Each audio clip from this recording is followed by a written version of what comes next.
Hello followers and friends. Hope everything is going good. Today we will discuss the process of tibial fracture plating surgery. Please be with us, like, share, subscribe our channel and watch till the end.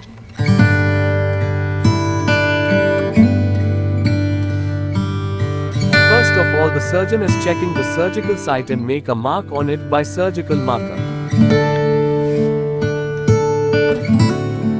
Tibial shaft fractures near the knee or ankle may require plate fixation.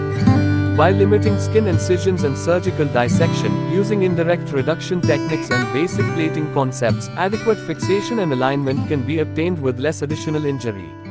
While multifragmentary fractures require a bridging technique, short oblique or transverse fracture patterns should be fixed with compression plating to achieve absolute stability and avoid the high strain situation that occurs when a simple fracture is fixed without compression.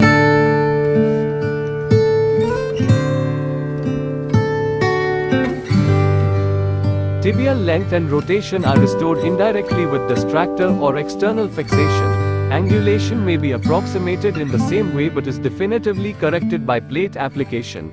The plate is inserted after proximal tunneling with a blunt instrument. Depending on the fracture situation, the plate is usually positioned on the anteromedial aspect of the tibia.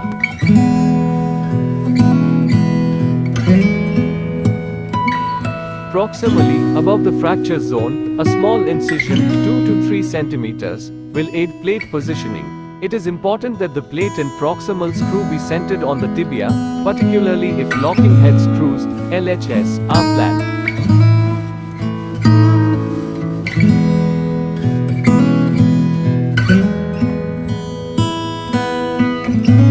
Temporary fixation can be performed with K-wires through the screw holes, or inserted drill sleeves, to approximate the final plate position before screw insertion.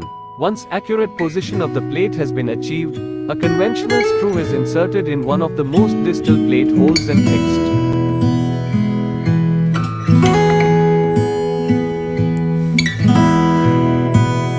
Alternatively, the plate can be manually pressed to the bone, allowing the insertion of a locking head screw, LHS, instead of the conventional screw. It is crucial that the plate is positioned close to the bone, especially at the supramalleolar level, to prevent soft tissue irritation by the plate.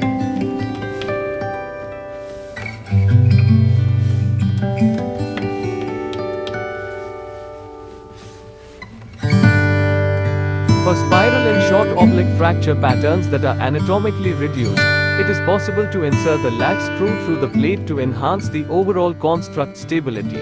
It is possible to apply the screw in a percutaneous fashion under image intensifier control. Alternatively, depending on the fracture plane, the lag screw can be inserted outside the plate. Further proximal and distal screw insertion is completed. The number and position of the screws inserted is dependent on the individual fracture pattern and bone quality.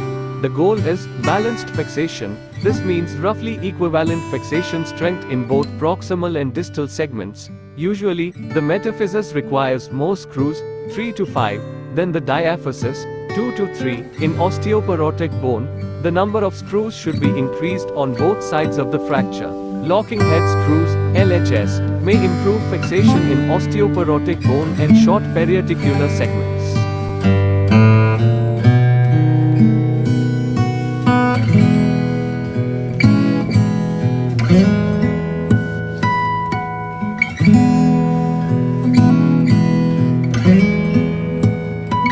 The X-ray imaging at the end of the operation confirms the anatomical restoration of length, alignment and rotation. It is important to check with imaging in both planes that a previously unrecognized split into the articular surface has not been displaced during this procedure. Additional fixation of such a fracture line may be required. After a proper wash, the incision is now ready to close.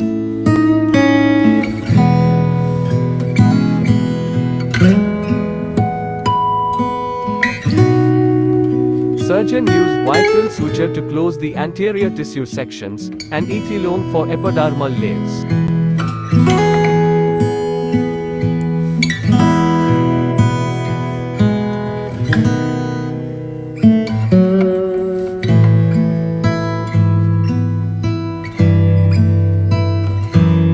After close every wound or incision site, the next step is dressing. By the use of gauze softral cotton and gumji, the wound will be wrapped up with traditional dressing method.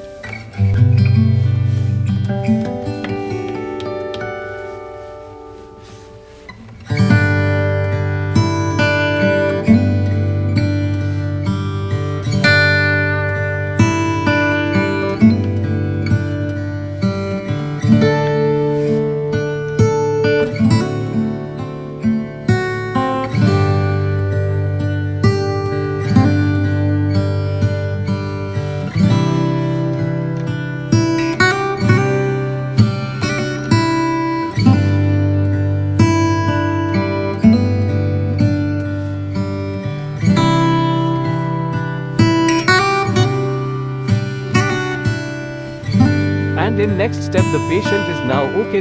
And ready to shift to cabin. Thank you everyone for keep patience and be with us.